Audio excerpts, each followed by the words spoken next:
Fear is a silent killer. It can live in the dark spaces of our soul. And if we don't do anything about it, it can grow more powerful and oftentimes overtake our lives in the decisions that we make. Dr. Nick joins us this morning with 6 ways to overcome fear. It's real. Fear is real.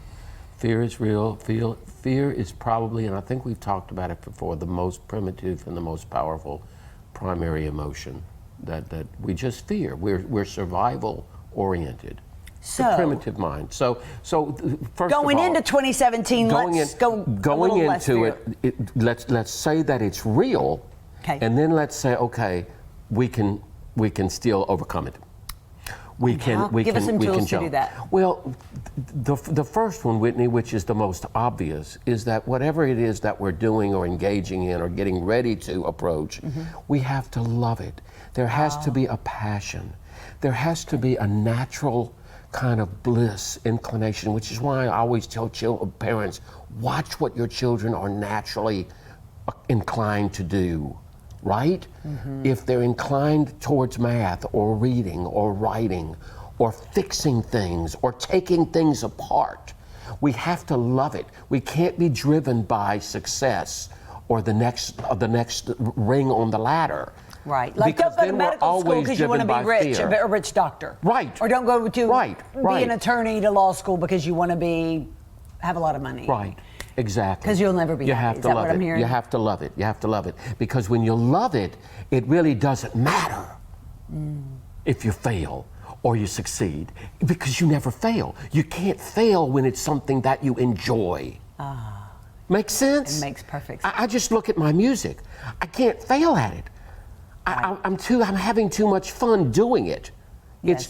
It's just a passion. And you came out with a CD years ago. Yeah. And while it didn't sell a million copies, no, right. But it was the joy of doing it and involved in the production and the writing and the involvement of the different talents. You're right. That's a good example. And some people could have been fearful of doing that. Like, I'm not good enough. Are you kidding me? I mean, I know I'm not good enough to make a CD. So fear would keep them from that. Fear would keep them from it because we're comparing.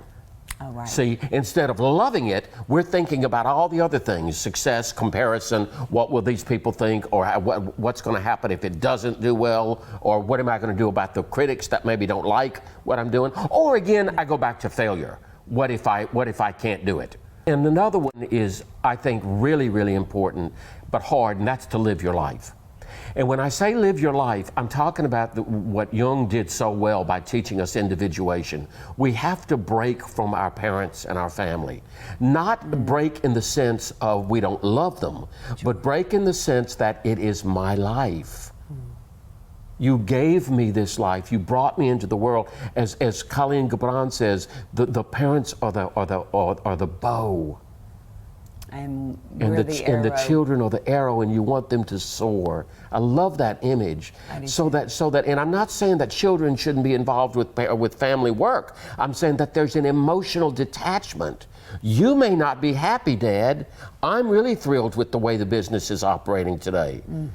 My experience, right? Right. And that's how I'm living my life. Well, another way that you and I were discussing earlier about overcoming fear is to not compare yourself with others. Compare, which is what we're kind of alluding to a little bit. Not comparing to others and saying, and I think mainly the reason why we want to be careful about comparison is because the struggle is real for everyone. The struggle is real. Tell them about your mug. You gave me a mug for Christmas, and I use it now when I'm in therapy, and I'll hold it up sometimes and let the client see it. The struggle is real. It doesn't mean that we need to be depressed. It doesn't mean that we need to look at the darkness. It just means that the struggle is real. And so we have to be very careful with comparing to somebody else because everybody else is suffering. The other thing that we need to make sure that we've got is a plan. A strategy. And that because that really, what's the plan? What's going to be the strategy? And then we break it down into specific steps maybe.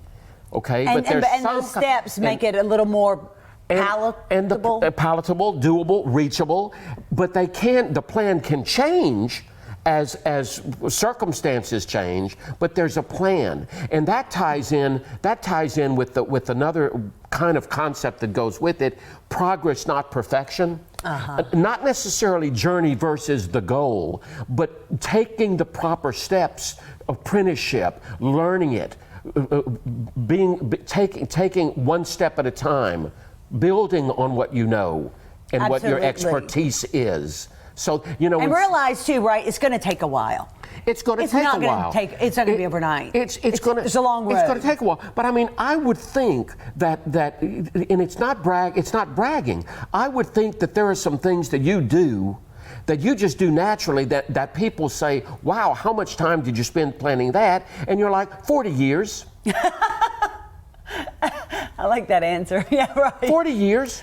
Because they're thinking, wow, or if you say this is what it costs, they're like, wow, well, to me, wow, that's expensive. Well, you know, I've been doing this for 50 years. Yeah, yeah. Or 40. What? So you look at that progress you've made, and then when you're starting something new, you're aware that you're going to have a transition. Yeah. And some building of new blocks. And to overcome fear too, shouldn't we surround ourselves with people who are competent and who maybe know the field, know the industry, and they can kind of mentor us, or we can glean some wisdom? Absolutely, Whitney. That's where I think the power of network really comes into play. We overuse the word. I think the best network is the network of powerful, expertised people, but also positive people. And I don't mean always up, but people who can encourage, who can help us see maybe what we haven't seen, or help us see the progress we've made when we're thinking of, I've got so far to go. Yeah, I love it. Yeah, we had an intern that last semester, and his dream is, you know, all of 22 years old, and his dream is to go live in New York, and he was just paralyzed by the fear of that decision upon graduation. And so he said, can I come talk? And so we sat down for a while, and I said, go. He was like, oh, but New York City's so big. I mean, like, there were a million reasons he wanted to go, but that fear really was paralyzing. He was like, no. And I said, if you don't, you never will. Yes. Now's the time. Go and fail. It's okay, because but he can't fail if he loves it. That's right. He can't. Even if he ends up in another city, he will take that passion and that experience with him. Yes. May I toot my horn? Please do. I was the one that said, I'm going to introduce you to Whitney Vann. You did. But it's the same thing. It's the network.